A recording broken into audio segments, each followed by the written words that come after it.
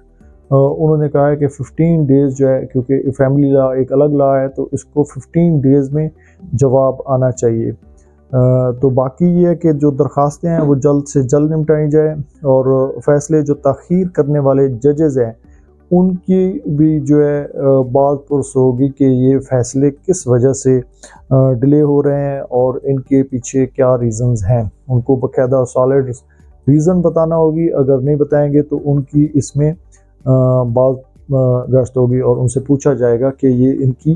وجہ کیا ہے۔ باقی متبادل سروسز جو ہیں اس میں استعمال کی جائیں، جس میں موبائل ہے، موبائل نمبر ہے، ای میل ہے، واٹس ایپ ہے، فیس بک ہے، ٹویٹر ہے، اس کے ذریعے سے سمن جو ہے وہ پروسیڈ کروائے جائیں، کیونکہ جو پرانا جو سسٹم ہے اس میں سمن میں بھی 3-4 مہینے لگ جاتے ہیں، تو اس وجہ سے جو ڈیلے ہوتا ہے اور پھر جو پرابلمز ہوتی ہیں ان کو جو ہے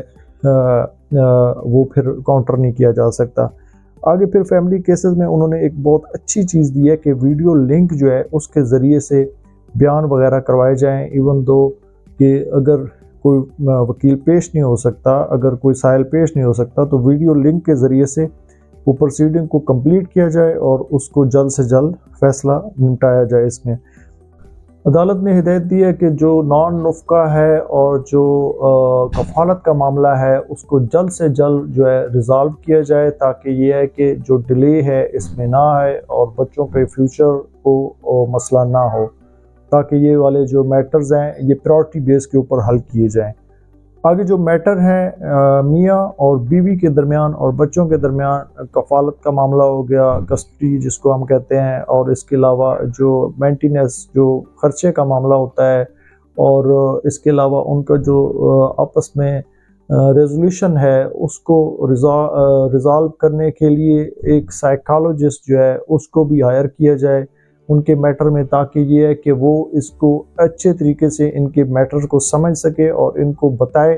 کہ ان پرابلم کا سلوشن کیا ہے، کیونکہ یہ جو پرابلمز ہوتی ہیں یہ بڑی کمپلیکس ہوتی ہیں اور ان کی سمجھ نہیں آ رہی ہوتی، تو ایک ماہر سائیکالوجسٹ جو ہے اس میں وہ اچھی فائنڈنگ دے سکتا ہے اور ان کے میٹر کو ریزالو کر سکتا ہے۔ تو یہ بڑی خوش عین چیز ہے کہ اگر ایک سائیکالوجسٹ آ کے یہاں پہ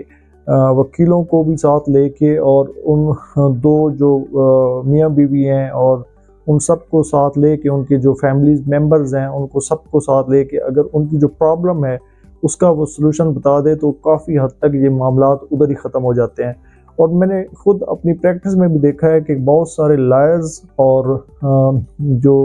ججز حضرات ہیں وہ اس میٹر میں بہت زیادہ جو ہے سینسٹیوٹی رکھتے ہیں، اور ان کی پوری خواہش ہوتی ہے کہ یہ والے جو میٹرز ہیں یہ ریزالو ہو جائیں، کیونکہ یہ فیملی میٹر ہے، ایک گھر کی جو ہے نقصان کا معاملہ ہوتا ہے، تو فیملی میٹر میں جو ہے وہ کیئر کرتے ہیں اور بار بار وہ اسی وجہ سے جو ہے ان کو آپس میں ملانے کی کوشش کرتے ہیں، تاکہ یہ کہ یہ والے میٹر جو ہے ریزالو ہو جائیں اور ایک گھر جو ہے وہ